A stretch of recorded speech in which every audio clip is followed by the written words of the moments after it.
Je ne me suis jamais vraiment senti bien dans la maison que mes parents ont achetée. Et il faut savoir que cette maison-ci a été bâtie dans des anciens marécages en fait. C'était des anciens marécages. Et il faut savoir qu'un lieu, n'importe quel lieu, il y a du vécu. Voilà, les années passent, il y a eu du vécu dessus. Et allez savoir ce qui s'est passé. Par la suite, bien longtemps après, je pense à l'âge de mes 28 ans, j'ai appris que ce marécage-là, potentiellement, on y a jeté des cadavres d'animaux. On a aussi jeté, possiblement, sans source sûre, peut-être des cadavres humains. Et donc c'est un lieu qui est assez chargé, et encore aujourd'hui il est très chargé, car c'est ma sœur qui a racheté la maison familiale.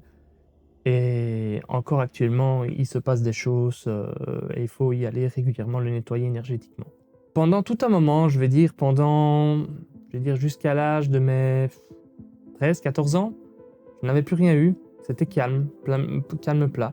Et c'est par la suite que j'ai appris, encore vers cet âge de 25 ans, que j'ai appris que les enfants, en fait, sont plus sensibles que les adultes.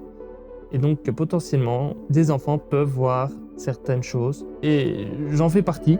Et ces choses potentielles qu'on peut voir, c'est inexplicable. Je ne saurais pas expliquer encore maintenant ce que j'ai vu. Oui, jusqu'à l'âge de 12 ans, puis après, hop, ça s'est arrêté net. Et j'ai vécu, je vais dire, ma vie normalement, voilà, comme un enfant de mon âge.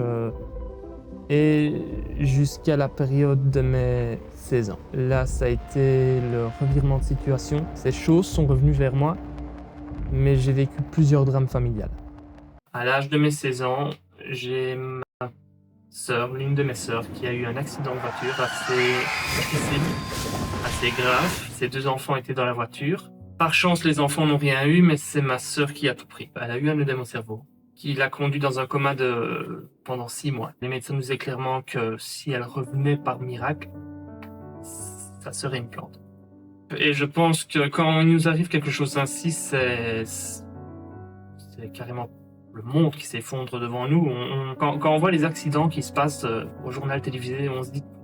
Même moi, je le dis ouvertement, je me disais, c'est pas à nous que ça arrivera. Ça a été un chamboulement pour moi, puisque moi, ado de 16 ans, qui vivais ma vie potentiellement normalement, avec des amis, je me retrouve du jour au lendemain à m'occuper des enfants de ma sœur, puisque le papa était inexistant. Et donc je me suis occupé des enfants de ma sœur pendant que mon père et ma mère partaient voir justement leur fille en soins intensifs. Au fil du temps, on a eu une petite étincelle. Voilà, ma sœur revient à elle est en centre de revalidation.